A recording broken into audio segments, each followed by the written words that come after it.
پیٹ کے، یہ سب سے جلدی قبول کر لیتا اللہ، اس لیے کہ دوسرے بھائی نے کیا اس کے لیے دعا. ٹھیک ہے، تو یہ تھا وہ لوگ جن کی دعائیں قبول ہوتی ہیں. اب وہ لوگ جن کی دعائیں قبول نہیں ہوتی وہ کیا اسباب ہے؟ سنیے. رزق کے حرام کھانے والا، اس کی دعا قبول نہیں ہوتی. رزق کے حرام، آج حرام رزق کھاتے ہیں کھلاتے ہیں، بلکہ رزق کے حرام پر پرورش پانے والی کی بھی دعا نہیں قبول ہوتی. مقائی کمانے والا نہیں، اس کو کھانے والا بھی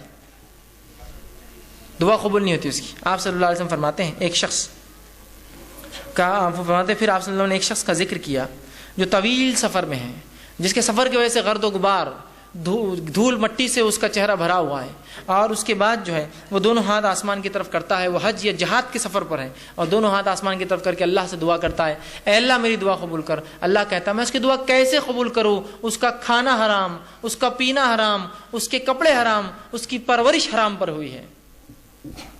حرام کھانے والا ہے، حرام کمانے والے، حرام پر پرورش جس کی بھی اللہ دعا نہیں خود. اس لیے میں نے کہا تھا اولاد کی تربیت میں، اس کے حق میں اولاد کو حلال مال کھلائیے. آپ اس کو حرام مال کھلائیں گے، اس کی تربیت اور اس کی دعاؤں کو آپ برباد کر رہے ہیں. بڑی حلال مال کی بڑی اہمیت. کم کمائیے، مت کمائیے، لیکن حلال کمائیے. جو بھی ہوتا ہے نا، مت سے مراد یہ کہ اب آدمی کچھ نہیں والا بڑا پریشان حال ہے، بہت کم ہوتا ہے، لیکن حرام کے اس میں مت جائیے. رشوت خوری، سود کے اوپر تجارتیں، اسی طرح لوٹ مار، اس کی ٹوپی اس کے سر ڈال دی، ادھار پیسے لے کے کھا گئے، ایسا لوگوں نے زندگی گزار لے رہے ہیں.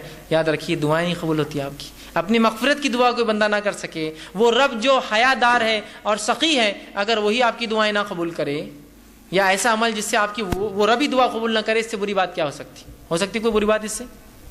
تو حرام مال پہلی چیز، صحیح مسلم کی روایت تھی. دوسرا، جو گناہ کے لیے دعا کریں گے اور خطا رحمی کے لیے، اس کی دعا قبول نہیں ہوتی.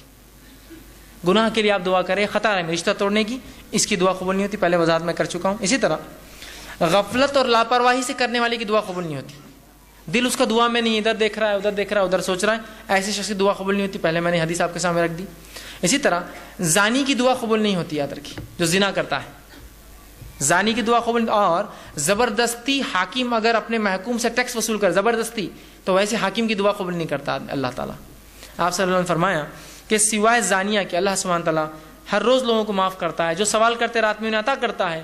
لیکن سوائے زانیہ کے، جو اپنے زنا کے ذریعے دوسروں کو سیراب کرتی ہے، دوسرے لوگوں کو خوش کرتی ہے. زانیہ سے مراد زانیہ عورت بھی اور زانیہ مرد بھی، یاد رکھیے. ٹھیک، وہ سیراب کرتی ہے. اور زانیہ عورت کا لفظ اس لیے ہے حدیث میں، اس لیے کہ اس زمانے میں سے عورتیں زنا کرتی تھی، مطلب اس طرح کی کام کرتی تھی کہ لوگ آ کر اس سے فائدہ اٹھاتے. حالانکہ وہ ایک زنا کر اور یہ، لیکن آج کل مرد بھی ایسے تجارتیں کرتے ہیں، ایسے بزنس کے نام پہ چل رہے ہیں. بہرحال زنا کرتے ہیں، وہ ان کا کام ہوتا ہے. ٹھیک ہے، تو ایسے شخص کی اللہ دعا قبول نہیں کرتا. اور زنا کو آج امت مسلمہ نے عام سمجھ لیا ہے، معمول سمجھ لیا ہے، فیشن سمجھ لیا ہے، زندگی جینے کا طریقہ سمجھ لیا ہے، اور اس کے لیے وہ پوری زندگی اس کا وقت اور توانائی لٹاتا ہے. نہیں، فیشن سمجھ لی لوگوں نے. اس شہر سے اس شہر گھومنے جاتے تو زنا کے لیے جاتے ہیں.